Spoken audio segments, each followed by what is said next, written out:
Joint family का गुल्लक। सुबह सुबह किचन में चाय की महक के साथ साथ गीता रोटियां सेक रही थी और बाहर आंगन में अखिलेश तख्त पर बैठकर अखबार पढ़ रहा होता है। तभी दोनों बेटे वहां आते हैं। माँ, चाय बन गई क्या? या आज भी बिना चाय पिए ऑफिस जाना पड़ेगा? अरे बेटा, ऐसे कैसे बिना चाय पिए तुझे जाने दूंगी?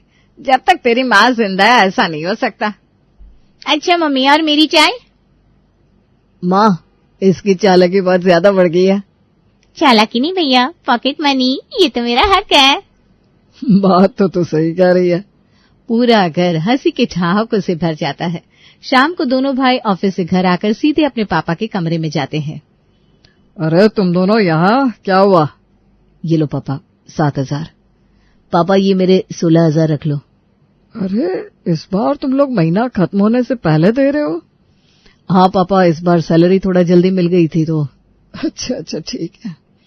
पैसे देकर दोनों भाई छत पर चले गए। वहां दोनों चाय पीते हुए बातें करने लगे। देख भाई, पैसे कम हो या ज्यादा, मम्मी पापा की खुशियों में कोई कमी नहीं होनी चाहिए। बिल्कुल भैया, हम जितना हो सके उतना बचाकर पापा के हाथ में देते ही रहेंगे। हाँ, लेकिन ये हमेशा याद रखना कि हम जो पैसा दे रहे हैं वो सिर्फ उनकी जरूरत के लिए नहीं है, बल्कि उनकी इज्जत और मान सम्मान के लिए भी है। दोनों एक ही बात बोलते हुए मुस्कुराने लगते हैं। तभी पीछे से आती हुई रानी कहती है, भैया इज्जत तो ठीक है, लेकिन मेरी पॉकेट मनी का क्या? तेरे लिए तो बैंक में खाता खुलवाना पड़ेगा। रानी की रानी पॉकेट मनी बैंक। और बैंक में जमा होंगे 2-2 के 2 सिक्के। 2-2 के नहीं, 10-10 के सिक्के। अरे वाह, तुझे 2 और 10 का फर्क समझ आने लगा। और क्या, सब आता है मुझे। इस पर तीनों हंसते हैं। कुछ दिनों बाद ही घर में बेटों की शादी की बात चलने लगती है। अब हमारे दोनों बेटों के हाथ पीले करने की उम्र हो गई है। बिल्कुल सही कहा आपने। जब बहू घर में आएगी तो घर की रौनक और बढ़ जाएगी। पापा, भाभी ऐसी लाना जो मेरी हर बात माने। बेटा, बहू घर की लक्ष्मी होती है, खिलौना नहीं। लक्ष्मी ऐसी लाएंगे जो इस घर की इज्जत और रिश्तों की डोर को संभाले। अब धीरे धीरे 6 साल बीत गए। दोनों भाइयों की शादी हो चुकी थी। काजल बड़ी बहू बनकर आई थी और मीना छोटी बहू। काजल का बच्चा 2 साल का हो चुका था। सुबह सुबह किचन में मीना चाय बना रही थी और काजल सब्जी काट रही थी। अरे ओ रानी, कहाँ गई? जरा हल्दी देना तो। भाभी, हल्दी तो आप पहले ही डाल चुकी हो, अब क्या हल्दी का पूरा डिब्बा डालोगी? तू तो शुरू से ही चालाक है। आज ही सासू माँ से कहकर तेरी शादी तय करवा दूंगी। मेरी प्यारी भाभी, आप तो अपनी ननद से अभी से ही परेशान हो गई। अरे जब ननद ऐसी हो तो भाभियां परेशान ना हो तो क्या करें? शाम को अखिलेश अपने कमरे में बैठा था। अब हर महीने की तरह दोनों बेटे इस महीने भी अपना अपना बचत का हिस्सा उसको देते हैं। ये सिर्फ पैसे नहीं, इस घर के प्यार और भरोसे का प्रतीक है। जब तक ये भरोसा ऐसे ही बना रहेगा तब तक ये घर जुड़ा रहेगा। पापा, ये पैसे सिर्फ आपकी जरूरत के लिए नहीं है, ये आपकी मेहनत और हमारे प्यार की कमाई है। अरे माँ, देख रही हो, पापा और भैया हर महीने ये ज्ञानवर्धक बातें करते हैं। हाँ तो तू भी सीख लेना, ये सब तेरे भी काम आएगा। ये और ऐसी बातें रह दो माँ। इससे बस फैशन होती है, ये सब नहीं। अब रात को दोनों भाई अपने अपने कमरे में थे। तभी उनकी पत्नियां उनको भड़काते हुए कहती है, शादी के बाद भी हर महीने पैसे दे रहे हो, लेकिन क्यों? हमारी अपनी जरूरतें भी तो है। ये पैसे माँ पापा के खर्च के लिए है, वो इन्हें जोड़े या खर्च करे ये उनका हक है। अरे हक तो मेरा भी है। शादी के बाद अपनी बीवी की जरूरतें पूरी करनी होती है। मैं तुम्हारी हर जरूरत पूरी करता हूँ, लेकिन मेरे लिए पहले माँ बाप की खुशी है। रहने दो, कौन सी जरूरत पूरी करते हो बताओगे? काजल अजय से बहस करने लगी। उधर मीना अपने पति को भड़का रही थी। विजय, अब मम्मी पापा को पैसे देने की क्या जरूरत है? घर में सब कुछ तो है। माँ बाप ने हमारे लिए पूरी जिंदगी निकाल दी, अब हम उनकी छोटी छोटी जरूरतें पूरी ना करें तो हमारी कमाई का कोई मतलब ही नहीं है। मतलब मैं तुम्हारे लिए जरूरी नहीं हूँ, सिर्फ मम्मी पापा जरूरी है? क्या तुम भी रोज रोज नए नए ड्रामे करने लगी हो? ड्रामा नहीं कर रही हूँ, समझा रही हूँ। मम्मी पापा से ज्यादा हमको पैसों की जरूरत है। कल को हमारे बच्चे होंगे तो? हे भगवान, जब होंगे तब की तब देखी जाएगी, अभी का सोचो और चैन से सो जाओ और मुझे भी सोने दो। एक दिन दोनों बहुएं आंगन में बैठी बातें कर रही थी। तेरे जेठ जी तो बहुत बड़े दानी हैं, पूरी कमाई सास ससुर के हवाले कर देते हैं। मेरे पति कोई कम है क्या? उन्होंने पूरे घर का बोझ अपने कंधों पर उठा रखा है। अरे मुझे तो लगता है हमारे सास ससुर हमसे ज्यादा अमीर होंगे। होंगी, 6 साल हो गए, हमारे पति हर महीने उनको पैसे देते हैं। तभी आंगन में गीता के आने से दोनों बहुएं चुप होकर अपने अपने काम में लग जाती हैं। अगले दिन घर में एक नया एलईडी टीवी आता है। माँ जी, ये टीवी मेरे कमरे में लगवा दीजिए। क्या? अजय हर महीने आपको पैसे देते हैं ना? अच्छा, उनसे ज्यादा पैसे तो मेरे पति देते हैं, तो इस हिसाब से टीवी तो मेरे कमरे में लगना चाहिए। बड़े का पैसा मतलब उसका बड़ा हक होता है, समझी? हक पैसे का होता है, बड़े छोटे का नहीं, समझी आप? अरे मम्मी, अगर ऐसे ही दोनों भाभियां बिल्लियों की तरह लड़ती रही तो लग चुका टीवी, और फिर मैं किसके कमरे में जाकर टीवी देखूंगी? चुप हो जाओ दोनों। ये टीवी हॉल में लगेगा ताकि सारे घर वाले देख सके। जो पैसा देता है उसका हक होता है, और जो ज्यादा देता है उसका ज्यादा हक होता है। मम्मी, इन लोगों को लड़ने दो, तुम टीवी लगवाओ। रानी की बात सुनकर उसकी दोनों भाभियां उसको घूरने लगती है और गीता हॉल में टीवी लगवा देती है, जिससे दोनों बहुएं गुस्सा होकर किचन में चली गई। अब शाम के समय सब टीवी देख रहे थे, तभी खाना खाते हुए काजल का बेटा सोफे पर सब्जी गिरा देता है। देखो, ये बच्चे को कुछ सिखाती नहीं है, सारा सोफा गंदा कर दिया। बच्चा है, गलती हो गई उससे, इसमें ऐसे चिल्लाने की क्या जरूरत है? बच्चा है तो क्या, सोफा किसके पैसों से आया है पता है? अरे यार, फिर वही पैसों की लड़ाई, हद है। हाँ, तेरे पति के पैसों से नहीं है, हमारे दोनों के पतियों के पैसों से है। और सोफे से ज्यादा कीमत मेरे पति की मेहनत है, जो आप समझ नहीं सकती। जबान संभाल कर बात कर। ऐसे बोल रही है जैसे तेरा पति अंबानी के यहाँ नौकरी करता हो। जहां भी करते हो, जेठ जी से तो ज्यादा ही कमाते हैं ना। इस तरह की लड़ाई से पूरा घर चौंक जाता है और उन दोनों के पति शर्मिंदा होकर अपने अपने कमरे में चले जाते हैं। अब कुछ दिन बाद सोनू बॉल से खेल रहा था, तभी अचानक बॉल लगने से हॉल में लगा कांच टूट जाता है। हे भगवान, तोड़ दिया शीशा। ये लड़का भी ना हमेशा घर तोड़ने पर लगा रहता है। अरे तो क्या हुआ, बच्चा है। जिस चीज में मेरे पति की मेहनत की कमाई लगी है वो बात मेरे लिए छोटी नहीं है। तू तो हमेशा ऐसे दिखाती है जैसे तेरे पति की कमाई से पूरा घर चल रहा है। तो इसमें गलत क्या बोला मैंने? रानी बीच में आकर दोनों भाभियों को शांत करवाने की कोशिश करती है। भाभी, ऐसी बहस से कुछ नहीं मिलेगा, उल्टा घर की इज्जत मिट्टी में मिल जाएगी। इज्जत की चिंता तुझे क्यों हो रही है? तेरा क्या जा रहा है? तुझे तो बस अपने भाइयों से पैसे लेने होते, इसलिए बीच में बोल रही है ना? भाभी, क्या आप लोग हमेशा पैसा पैसा करते रहते हो? पैसे के लालच से दिल में फर्क आ जाता है। अरे ओ मास्टरनी जी, ज्ञान दे लिया हो तो निकलो यहां से। सास दूर से सारी लड़ाई देख रही थी। उसको दोनों बहुओं पर बहुत तेज गुस्सा आया। ये क्या है? क्या तमाशा लगा रखा है तुम दोनों ने? इस घर को सब्जी मंडी बना रखा है। माँ जी, ये मीना हमेशा मुझे नीचा दिखाती है। मम्मी जी, इनका बेटा हमेशा घर में तोड़फोड़ मचाकर नुकसान करता रहता है, ये सही है क्या? चुप हो जाओ दोनों और लड़ना बंद करो। ससुर के बीच में आने से दोनों बहुएं मुंह बनाते हुए अपने अपने कमरे में चली गई। रात में अजय और विजय अपने कमरों में बैठे थे। काजल और मीना दोनों अपने पतियों के आगे बैठी उनको भड़का रही थी। इतना टाइम हो गया, अब भी तुम लोग माँ जी पापा जी को पैसे देते जा रहे हो। अरे क्या जरूरत है उनको बुढ़ापे में पैसे देने की? तो क्या मम्मी पापा को भूखा छोड़ते? उनकी भी तो जरूरतें होंगी। तुम तो ऐसे बोल रहे हो जैसे हम लोग उनको खाना भी नहीं दे रहे। दूसरी तरफ मीना विजय को भड़का रही थी। अरे जितना पैसा तुम लोग देते हो ना उनको, वो खर्च नहीं करते, जोड़ कर रखते हैं। वो पैसा हम पर लगना चाहिए, हमारे बच्चों के भविष्य के लिए। हम लोग अपना फर्ज निभा रहे हैं मीना, ये पैसे उनकी जरूरत के लिए है। अरे उनको बुढ़ापे में पैसों की क्या जरूरत?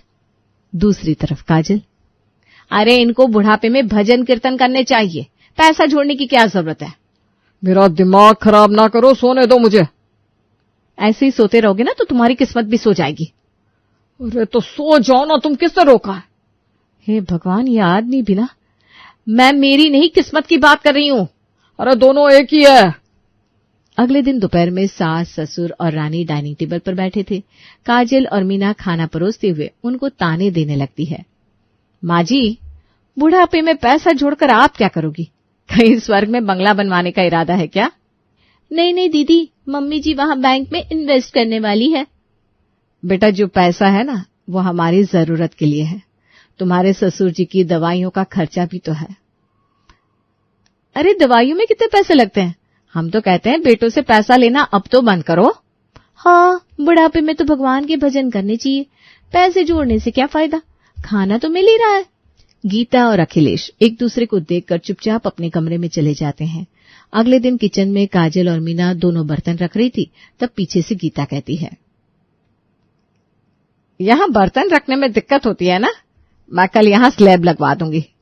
माँ जी तो मेरी ऊंचाई के हिसाब से डलवाना ताकि मुझे भी दिक्कत ना हो। हाइट छोटी है तो क्या हुआ, पैसा मेरे पति का भी लगा है तो स्लैब तो मेरे हिसाब से पड़ेगी, वरना मुझे झुकने में दिक्कत होगी। मैं घर की बड़ी बहू हूँ, जो कहूंगी वही होगा। बड़ी बहू बनकर सिर्फ हुक्म चलाना आता है, पर घर में पैसा मेरे पति का लगता है। अरे चुप हो जाओ दोनों, मैं जहां कहूंगी स्लैब वही पड़ेगी। दोनों बहुएं गुस्से में मुंह बनाकर वहां से चली जाती है और अपने अपने पतियों को जाकर भड़काने लगती है। शाम को विजय अखिलेश के कमरे में आकर बैठता है। पापा मुझे एक बाइक दिलवा दो ना, पुराने वाली बहुत खराब हो गई है। अच्छा ठीक है बेटा, दिलवा दूंगा। ये बात बाहर खड़ा अजय सुन लेता है तो गुस्से से कमरे में आता है। पापा विजय को बाइक क्यों? पिछले 6 साल से मैं एक ही बाइक चला रहा हूँ, पहले मुझे गाड़ी दिलवाओ। इसको तो 3 साल पहले ही बाइक दिलवाई थी। अच्छा, अब तुमको भी गाड़ी चाहिए? तो क्या मैं गाड़ी नहीं ले सकता? भैया बुरा मत मानना, 22,000 की नौकरी के हिसाब से तुम्हारी डिमांड कुछ ज्यादा नहीं है क्या? ये सुनकर अजय पैर पटकता हुआ बाहर चला जाता है। अब अगले दिन सुबह अजय और विजय अपने कमरे में बैठे बातें कर रहे थे। तूने कभी सोचा है हमने 6 साल में कितना पैसा पापा को दिया है? हाँ, अगर कैलकुलेशन करूं तो लगभग 13,80,000 रुपए। अरे बाप रे, इतना पैसा? हाँ भैया, और अगर इसको बैंक में इन्वेस्ट कर देते तो उसका कितना सारा ब्याज मिलता। तभी तो अब वो पैसा हमें ब्याज सहित वापस लेना चाहिए। आखिर हमारी बीवियां गलत थोड़ी ना कह रही है। हाँ भाई, अब तो हमारा भी हक बनता है। दोपहर को दोनों भाई अपने पिता के पास जाते हैं। पापा हमने 6 साल में आपको जो पैसा दिया है उसका ब्याज सहित हिसाब करके वो पैसा हमको वापस चाहिए। हाँ पापा, हमने हिसाब लगाया है, हमें 26 लाख रुपए लगभग जो कि ब्याज सहित होंगे हमको वापस चाहिए। अच्छा, ऐसी बात है? हाँ पापा, अब बुढ़ापे में इन पैसों का आप क्या करोगे? भगवान के भजन करो, पैसा जोड़ना बंद करो और हमको सारा पैसा आज वापस कर दो। दोनों बेटों की बात सुनकर अखिलेश कुर्सी पर अकड़कर बैठ गया। उसके चेहरे पर हल्की मुस्कान थी, लेकिन उसकी आंखों में गुस्सा साफ दिख रहा था। कैसे पैसे? तुमने जो पैसे मुझे अपनी खुशी से दिए थे बेटा, वो तो मेरी जरूरत के हिसाब से और घर में खर्च हो गए। अब कौन सा हिसाब? पापा वो खुशी नहीं, मजबूरी थी। हम आपको पैसा इसलिए दे रहे थे ताकि आप आराम से रहो, ना कि बैंक के लॉकर में भरो। अगर यही पैसा बैंक में SIP के द्वारा जमा किया होता तो अब तक 26,000, 4300, 365 हो चुका होता। 14.45 के ब्याज दर के हिसाब से हम अपना हक मांग रहे हैं। तुम दोनों को शर्म नहीं आती ये सब कहते हुए? गीता तुम शांत रहो, मैं सबसे शाम को मिलता हूँ आंगन में। ठीक है पापा, पर हिसाब सही से करना। चल विजय। अखिलेश हल्का मुस्कुराता है और चाय का कप उठाकर घूंट लेता है। ठीक है बेटा, शाम को बैठेंगे, फिर समझाऊंगा तुम्हें तुम्हारा हिसाब। आंगन में चारपाई लगी हुई थी। अखिलेश, गीता, दोनों बेटे और बहुएं और रानी सब बैठे थे। माहौल में सन्नाटा था, लेकिन हर चेहरा तना हुआ था। अखिलेश अपने पुराने बही खाते के साथ कुर्सी पर बैठा। उसने अपना चश्मा आंखों पर चढ़ाया और पन्ने पलटने लगा। तो तुम लोग मुझसे ब्याज सहित अपने पैसे मांग रहे हो? हाँ पापा, अपना हक मांग रहे हैं, इसमें कुछ गलत नहीं है। अब हमारे पति सही कह रहे हैं, बुढ़ापे में आदमी को इतना पैसा लेकर करना क्या है? भैया, ये आप लोग सही नहीं कर रहे हो। तू चुप बैठ, तुझे क्या पता पैसों की अहमियत? रानी सिसकते हुए एक कोने में बैठ जाती है। अखिलेश ने गहरी सांस ली और खाता खोलकर बेटों को सामने बुलाया। अब सुनो बेटा, जरा सामने तो आओ, आज बताता हूँ तुम्हें हिसाब किताब। CA हूँ मैं, लगता है आज मेरा हिसाब किताब मेरे काम आएगा। अखिलेश ने बड़े बेटे अजय की ओर देखा।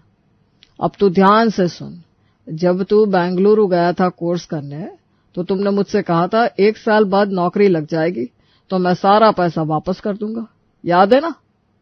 आप वो तो हाँ याद है मुझे। अब चुपचाप सुन। 1 साल का फ्लैट का किराया 20,000 महीना, खाने पीने का खर्चा 7,000 महीना और तेरी वर्कशॉप फीस 5 लाख रुपया। तेरा वहां का टोटल हुआ 8,24,000, समझा? ये सुनकर अजय का चेहरा उतर जाता है। फिर जब तू वापस आया तो स्टार्टअप के नाम पर मुझसे 10 लाख लिए थे, वो भी कहा था कि वापस कर देगा, किया? नहीं पापा। मतलब तेरा टोटल 18,24,000 हुआ और तुम्हारी शादी पर जो तुमने एक्स्ट्रा 8 लाख खर्च करवाए उन सबका ब्याज सहित 31,93,932 हुआ अभी तक का, जो कि नॉर्मल 7.24 के बैंक के ब्याज दर के हिसाब से हुआ, समझा?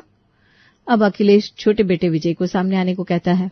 अब तो सुन, तेरी बाइक के पैसे 3.5 लाख, तेरा मेडिकल कोर्स 15 लाख, बाहर रहने का खर्चा 5 लाख और तूने भी शादी पर जो एक्स्ट्रा 8 लाख खर्च करवाए वो, मतलब तेरा टोटल हुआ 31.5 लाख और ब्याज सहित 38,34,180। अरे बाप रे, इतना पैसा पापा? तुम दोनों का टोटल हुआ 70,28,112।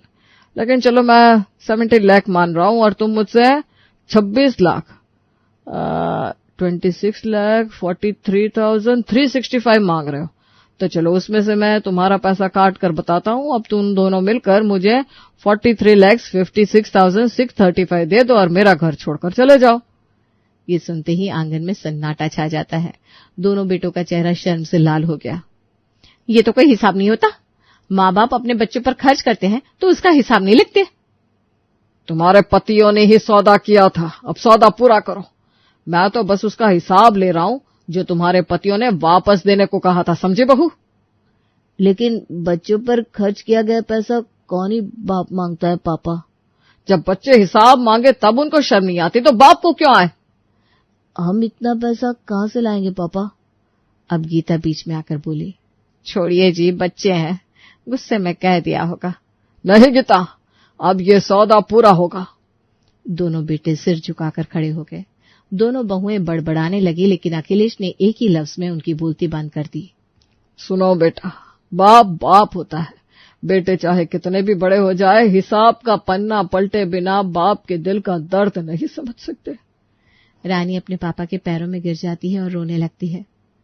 पापा माफ कर दो भैया को। पापा माफ कर दो हमें, पापा माफ कर दो हमें। नहीं, माफी नहीं मिलेगी किसी को। तुम दोनों मेरा सारा पैसा अभी दो और अपना सामान बांधकर मेरे घर से निकल जाओ। अब दोनों बेटे अपना सामान बांधकर आंगन में आ जाते हैं। तब गीता उनसे माफी मांगने को कहती है। दोनों बेटे और बहुएं अखिलेश के पैरों में गिरकर माफी मांगने लगते हैं। माफी तब मिलेगी जब आज के बाद मेरे घर में पैसों की कोई बात नहीं होगी। जितना है उसमें गुजारा करो, जो नहीं है उसके पीछे मत भागो, वरना मैं अपने पैसों का पूरा हिसाब किताब वसूल लूंगा। अखिलेश ने उस दिन सिर्फ हिसाब नहीं गिनाया, उसने बेटों को जिंदगी का सबसे बड़ा सबक सिखाया कि बाप की कुर्बानियों का कोई ब्याज नहीं होता। ये हिसाब किताब तुम लोग अपने तक रखो, समझे? प्यार से रहो और खाओ पियो, वरना याद रखना मैं तुम्हारा बाप हूं, समझे?